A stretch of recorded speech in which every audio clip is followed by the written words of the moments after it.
Look, it's no secret that the University of Louisville men's basketball team for next season is going to need a significant roster overhaul. We're going to talk about two prospects on today's episode of the Locked On Louisville podcast that could possibly be joining the program to play next season. We'll talk about highly rated 2023 prospect Dennis Evans and international prospect Churchill Abass. So with that being said, let's get right on into the show. You are Locked On Louisville, your daily podcast on the Louisville Cardinals.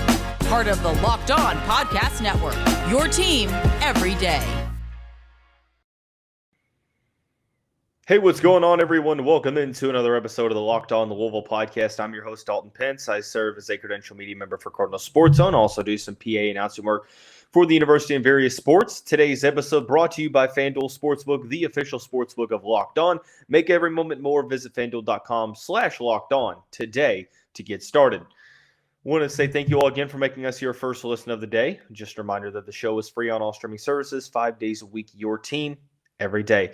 It's all about two prospects that could be added to the Louisville men's basketball team for next season. 2023 highly rated prospect Dennis Evans. We'll talk about why this could be the first monumental recruiting victory for Kenny Payne in his tenure at Louisville and what he brings to the Cardinals program. And then we'll talk about 2023 international prospect Churchill Abass and what he will bring to the Cardinals program if he were to commit. So we'll begin with Dennis Evans. Dennis just recently requested a release from his national letter of intent with the Minnesota Gophers. The 2023 Riverside, California native is ranked as the 18th best prospect according to 247sports.com, the third best center in the country, and the fourth best prospect in the state of California. He had been committed to the Gophers program since October 17th, just weeks after taking an official visit. He signed just a month later in November, and a couple months after that, he has requested his national letter of intent to be released, and the University of Minnesota has granted that release. So he is back as an uncommitted prospect. Well, what was interesting to me and why we're going to talk about him here today is that he received a crystal ball prediction just a little while ago from Trevor Andershock of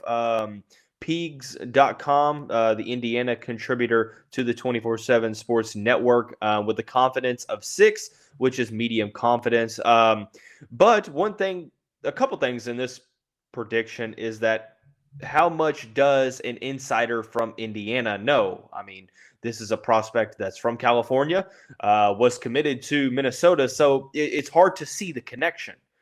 But one thing that I found interesting and probably beneficial for Louisville, or encouraging, I should say, is that Andershock is 34 of 34 in 2023 in terms of accuracy. All time, he's 44 of 44, so technically, he hasn't gotten a prediction wrong. Something else to focus on. It seems like he's not making a prediction unless he is truly sure.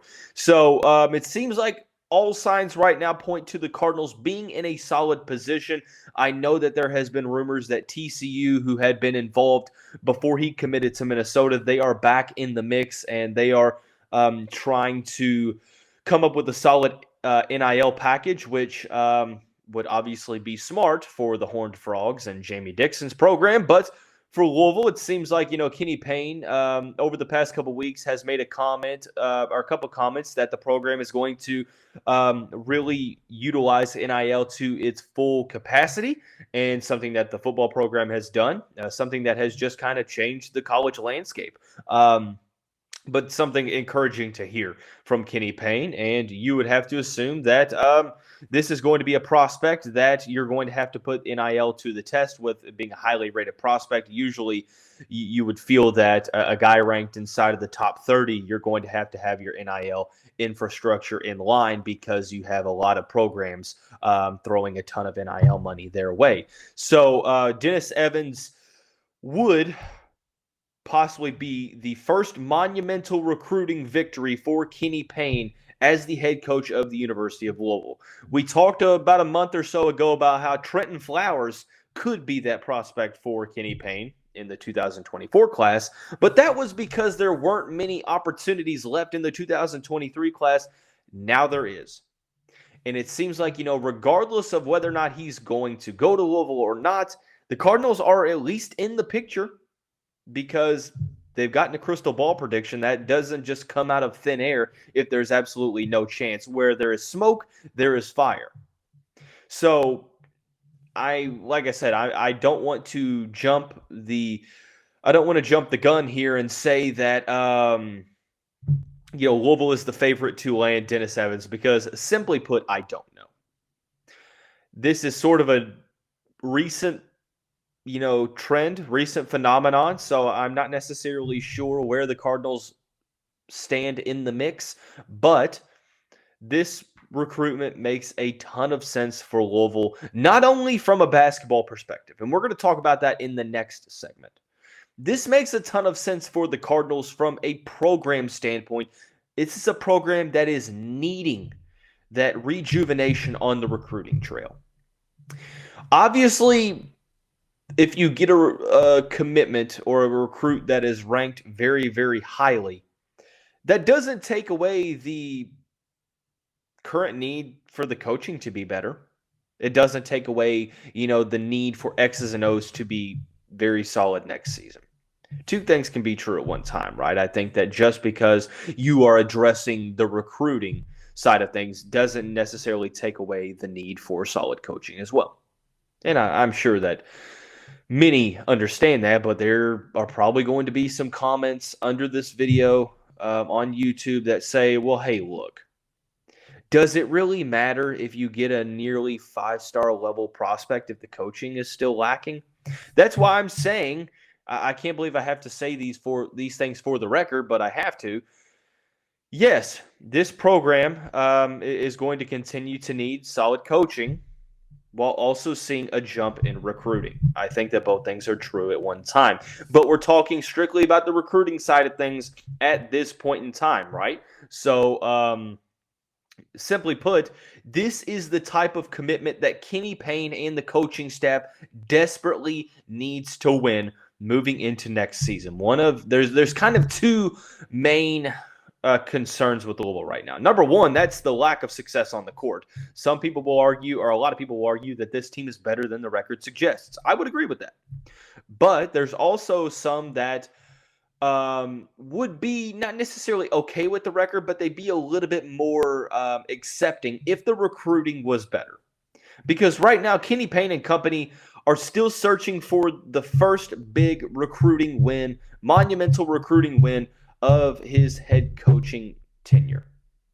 Granted, you can argue that the NCAA cloud that was lifted late in the fall definitely had a factor to play in that equation, and I would agree with that. But simply put, Kenny Payne is nearly 11 months into his head coaching job at Louisville, and he's yet to land that monumental recruit. I am under the impersonation that Caleb Glenn was always going to come to Louisville regardless of who the head coach was. Curtis Williams Jr. has the potential to be a very solid player at Louisville, but he's a top 75 player. You talk about Karan Davis, a JUCO guy that isn't ranked in the top 100 in JUCOs. Emmanuel Okorafor, an international prospect that wasn't necessarily ranked highly either. And that isn't any disrespect meant towards either of those four prospects. Or I guess you could talk about Brandon Huntley Hatfield, who transferred from Tennessee, but he's a guy who averaged under 5 points per game. That's not to say that none of these players can't be good, but when you talk about a monumental recruiting victory, Louisville hasn't had one inside of the top, 40 yet?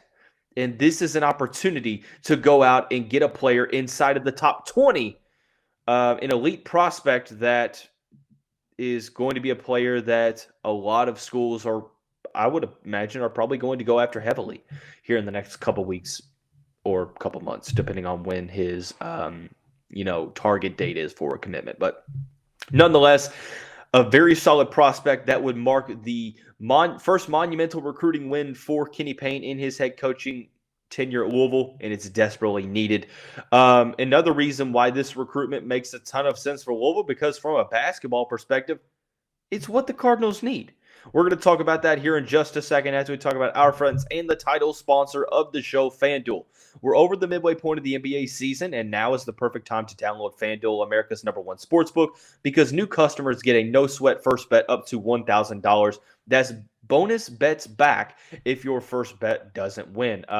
Obviously, I've told you all a couple times, I am a huge Houston Rockets fan.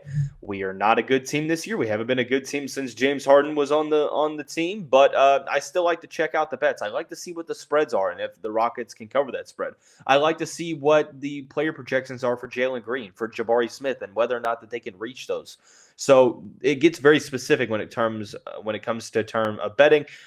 So don't miss the chance to get your no sweat first bet up to $1,000. In bonus bets when you go FanDuel.com/lockedon. That's FanDuel.com/lockedon to learn more. Make every moment more with FanDuel, an official sports betting partner of the NBA. Hey, Cardinal fans, thanks again for making Locked On Louisville your first listen every day. Make sure you check out our brand new podcast, Locked On College Basketball. Everything you need to know about college basketball all in one place. Plus, hear from big-name experts, insiders, coaches, and players. Locked On College Basketball, available on YouTube and wherever you get your podcasts. So we're continuing on talking about highly rated 2023 big man Dennis Evans of Hillcrest. I think it's Hillcrest Prep in Riverside, California. We talked about why this recruitment would be Kenny Payne's first monumental recruiting victory on, the recruiting trail. But we're also want to take it a little bit of a step further. Let's talk about the fit on the court for Louisville. What makes the most sense here for the Cardinals when it comes to bringing Dennis Evans on to the team? Number one, it's an upgrade in talent. It's an upgrade in a highly rated player. I think that you look at where Louisville is sitting for next season. It's probably a situation to where Sidney Curry, you would assume this is probably his last year at Louisville. And then you have a couple of other guys, Brandon Huntley-Hatfield, J.J. Traynor, Jalen Withers, Roosevelt Wheeler, so on and so forth. Guys that can play the five, although might project more as fours. I think that Dennis Evans, with his ability to protect the rim, I know in positionless basketball, it doesn't necessarily matter, but I would assume that he's probably going to be a starting center at the next level, or at least playing the center position at the next level. So, and there's no guarantee that all these guys are going to be back. You may see guys like Roosevelt Wheeler decide to transfer. You may see Jalen Withers decide to go to the NBA. J.J. Traynor, I think, is probably a candidate more than likely to come back. But you have guys like Brandon Huntley-Hatfield. You don't know exactly what he's going to do. But as of right now, where it stands, regardless if all of the big guys come back, Louisville does not have one true rim protector. That's what I'm looking at as the number one benefit to adding a player like Dennis Evans is you immediately add a solid rim protector. We've seen in the past Louisville recruit rim protectors that went elsewhere. Aaron Bradshaw went to Kentucky. Isaiah Miranda went to, I believe, NC State. So Louisville's been in need of a rim protector. Do they still need guard play?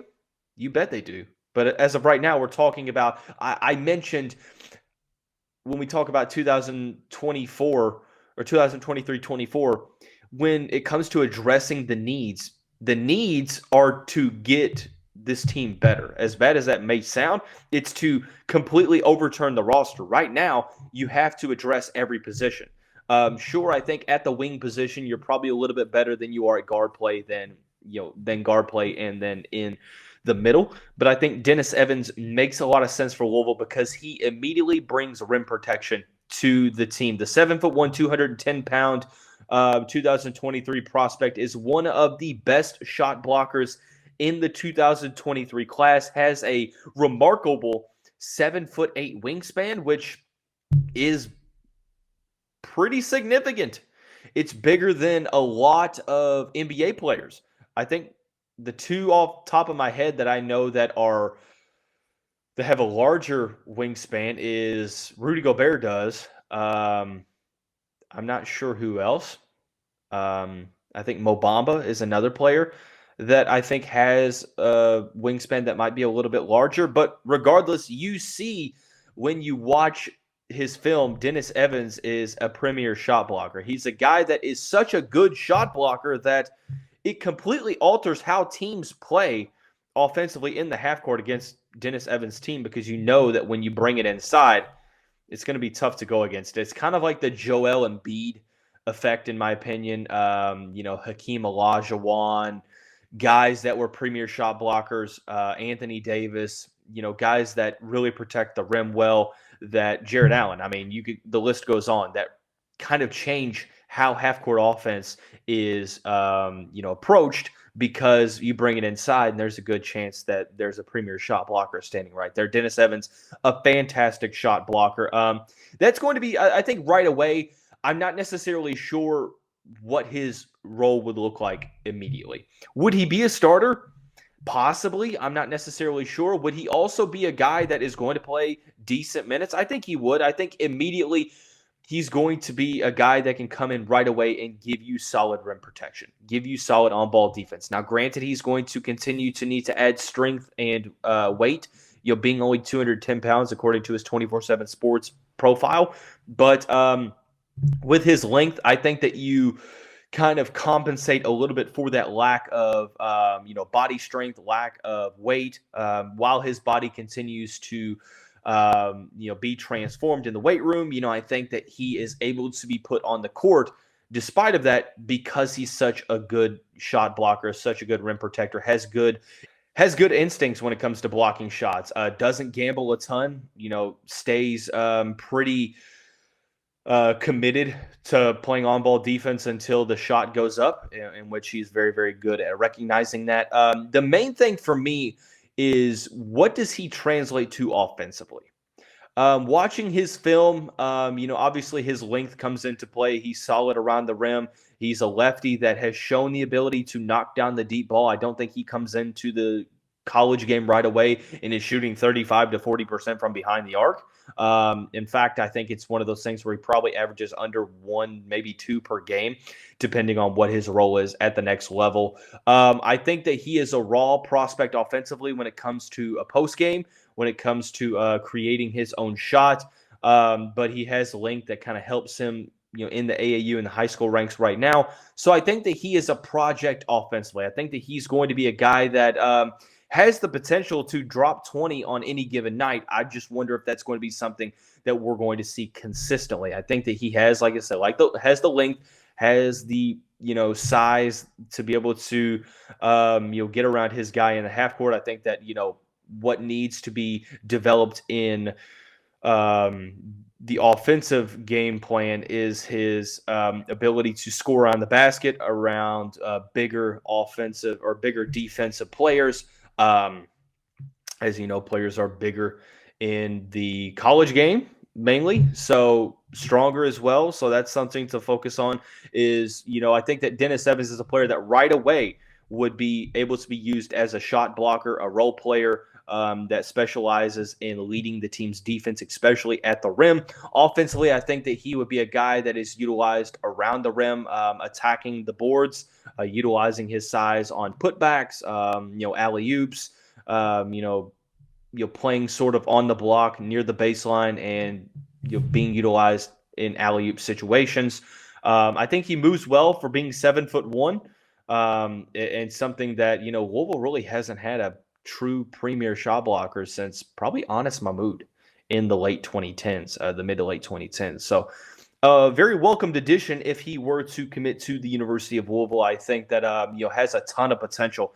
Has the potential to be a very, very good NBA player, with his size, with his, ability to move for his size, with his shot blocking potential, but needs to refine his offensive skill set, needs to, find his identity as a scorer, and just continue to develop his post game. So very, very excited that the Cardinals are involved in Dennis Evans' recruitment. And hopefully this is a recruitment that Louisville can come out on top on. So we will see, but definitely some solid schools lining up in the mix as well. Another player that possibly could join the team we'll talk about here in the next segment is Churchill Abass, an international prospect from the NBA Academy in Africa. We'll talk about him here in just a second. Before we do that, I want to thank you all again for making us your first listen of the day. Just a reminder that the Locked On Louisville podcast is free on all streaming services, including YouTube and WHAS 11 Plus, 5 days a week, your team every day. All right, heading into the final segment, we're talking about players that could be added for next year's team for the Louisville men's basketball squad. We just talked about Dennis Evans. Time to talk about another 2023 prospect. That is Churchill Abass from the NBA Academy in Africa. One thing I will say, being the PA announcer that I am, I'm very, very uptight about getting pronunciations right. It irks me when I don't know the pronunciation of a name. I tried to find out how to pronounce Churchill's last name. If it's Abass or Abbas or Abbas, I'm not necessarily sure. So if I'm getting it wrong, please forgive me because I truly don't know. I searched for over about 30 minutes to try to find, but wasn't able to find any luck. Churchill, the 6'9", 245-pound native of South Africa, played for the NBA Academy in Africa. Is a player that a lot of national recruiting analysts are starting to talk about. And Travis Branham of 24/7 Sports in his National Prep Invitational Standouts piece just in this month, he talked about Churchill. He says, if there was anything holding Churchill Abass back from breaking out as a high major prospect, it wasn't set to hold, as he was destined to use his brute strength to shatter through as a high major target. He looks like a Big Ten football player, but has plenty of game on the court and certainly elevated his stock here. He plays for the NBA Academy Africa. He plays for the NBA Africa Academy and kept things very lively on the sidelines as coaches and fans were left in awe of his athleticism for his size and the endless motor he played with. Abass is planning to take a visit to Ole Miss, but others should be fighting to get in line to bring him on campus. When he picks a school, he will be ranked as a 4-star prospect. If you didn't catch on, Abass is a certified monster. A guy that there's been a lot of talk about, Louisville possibly adding 2 international prospects over the past couple months. I know Jeremy Wallman, the Cardinal Sports Zone, my guy, 55, has talked about 2 international prospects that Louisville has been involved in, that he believes Louisville will add. One of them was Emmanuel Okorafor, who joined the program and has been playing a couple games. The other, now revealed to me, is Churchill Abass. Abass is a player that utilizes that strength and just brute force. 6'9", 245 pounds. There's not a ton of film. In-game film, so I'll just be completely honest. I'm not too familiar with his game. When I talk to some people that are familiar with the NBA Academy, both in Latin America and Africa, the same scout that told me that Frederick King was going to be solid in the college game has also told me that Churchill is going to be solid in the college game. Sort of undersized for his position, being 6'9", but has a ton of strength. Very, very solid on both ends of the court when it comes to relentless effort, solid motor, as Travis Branham mentioned. Does a good job around the basket, compensating for that lack of, height with his ability to utilize his strength. Not a guy you're going to very easily move off the block. One thing to focus on here is that he has a 36 to 38 inch vertical and a 7'2" wingspan. So despite not necessarily being the tallest guy, is very athletic and has a very solid wingspan as well. So possibly a plus level defender at the rim at the next level. Does a good job of blocking shots from what I've seen from limited amount of film action. Offensively speaking, a player that is going to be developmental. Going to be a developmental prospect offensively. I think he's like Dennis Evans, is going to be solid around the rim right away for different reasons. Evans is more so utilizing his size, but Churchill is more so utilizing his strength. So I think that Churchill's a player that, like Okorafor, is going to need to refine his offensive skill set, but the relentless motor, the fantastic work ethic, the attention to rebounding the basketball, and the strength aspect is going to allow him to possibly see the court early in a role player rotational role. So I think that this is a possible addition that could help Louisville in the front court as well as they're trying to figure some things out. But like I said, Ole Miss is in the picture. There's a couple of other schools like Memphis I've seen, so on and so forth. So Louisville is not necessarily alone in this recruitment. They're going to have to seal the deal. They're going to have to get him on campus if he's lining up a Mississippi official visit. Granted, Kermit Davis is out as the head coach of Mississippi, so that's something to focus on possibly. But like I said, going to be something that Louisville needs to get into the mix on and try to seal the deal with. Before we end the show, I do want to mention one thing I forgot to mention just now. Remember, Dennis Evans will only be 18, not this upcoming draft, but the next draft night. So sort of young as a prospect. I think only 16 or 17 as it stands right now. I think probably 17. But he's going to be 18 when draft night rolls around, as most players are going to be 19 or so. So that's something to focus on. That he's still a pretty young prospect that is going to grow into his own. So I think that that's something that is also encouraging for Louisville as well. But we'll see how the Cardinals fare in both of these recruitments for Dennis Evans and Churchill Abass. But that's going to conclude this episode of the show. Everyone have a great day. We'll see you right back here very soon.